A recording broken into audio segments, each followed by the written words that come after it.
Alright, welcome back to Physio Rehab. Now today's session is about the lower trap. Now this is really good for people who are really upper trappy and they don't have too much lower traps. Sometimes these people also have serratus anterior problems. So if you're one of those people that have winging or serratus problems, you've probably also got a bit of lower trap weakness because they go hand in hand. I'm going to give you 3 exercises today that are going to help with that. So first one is a one-arm skydive. That's what we call it.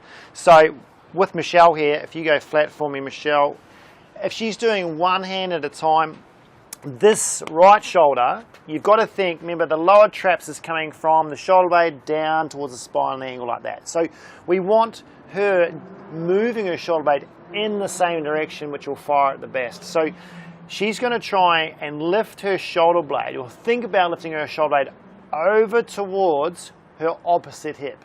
Okay, so if she thinks about where the direction she's going, because she can't see it, so if you lift that for me, Michelle, she's going to lift that shoulder blade just to start with. So just lifting that scapula in a direction of her left hip.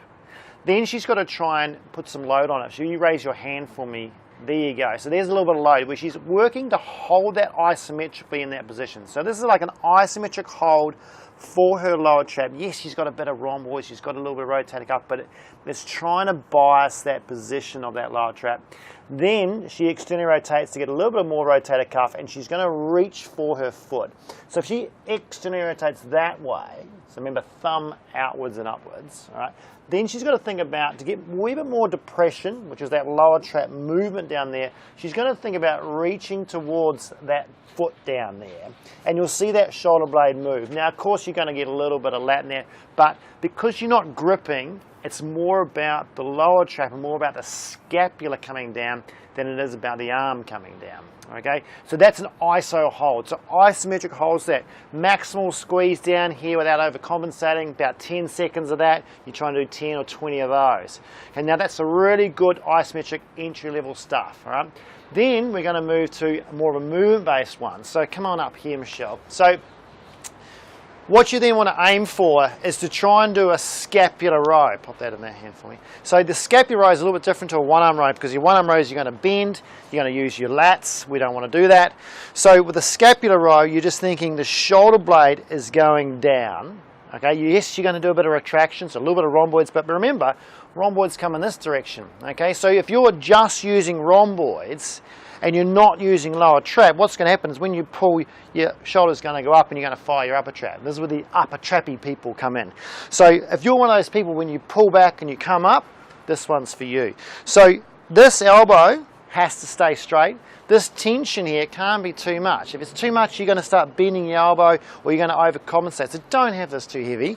But for her, think of the anchor point through the hand, through the elbow, through the shoulder as one sort of straight line. So when you pull down, you don't want to be doing that.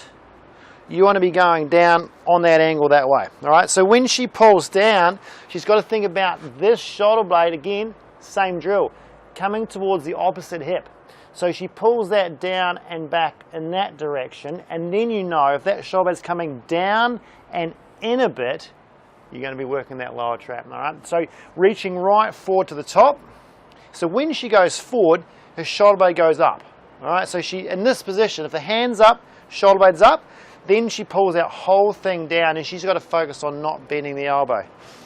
Great. So that's a really good, again, sort of next level up where you're using your lower trap. There's not too much load, but you're isolating it, but you're actually moving the shoulder blade now, okay, and you're doing not a static isometric contraction, you're trying to work on a dynamic movement there, all right, and then we're going to make it even harder. So third thing I want her to do is use a foam roller. So come over here, Michelle. So foam roller one, as again, this is easy stuff you can do at home or do in the gym. Both hands on that for me, Michelle. Yep. She's going to now try and roll that roller, but there's a few things you've got to think about before you do this. Hands a little bit wider than the shoulders, thumbs sort of facing up. Make sure you clear any impingement problems you've got going on there. Now, most people when they roll this roller, they'll lift their spine up, they'll start arching through here, they'll arch their lower back, and they almost do a thoracic extension, which is what we don't want. So to stop that, she's got to then tilt her pelvis back a little bit to neutral, turn her core on, hold that on, turn her glutes on if she needs to, and she's got to think about both shoulder blades this time coming down and like a V. Okay, so if those shoulder blades are sort of coming towards this part, this shoulder is coming towards here, she's going to try and roll that roller like a lat pull down, but again, elbows can't bend, all right? So try that one for me, Michelle. So she pulls down quite nicely, that's quite good, and then she rolls it forward and lets her shoulder blades go up and forward, all right, like that. And then when she rolls the roller, she's got to think, okay, I've got to pull these down to roll the roller. So rather than your hands rolling the roller, because you'd end up just bending your elbows, she's using her shoulder blades to roll the roller. So a little thing to think about when you do that is pull your shoulder blades to pull the roller. Okay, so do that again for me. Pulling down, coming into that V, and just stopping at the point where she thinks she's going to start doing too much thoracic extension there. All right, again, really nice one to work on. Don't overcook it, you'll just start extending your back. But again, nice lower trap isolation, and that's a really good progression for someone who's got lower trap weakness. So give that a shot. See you next time.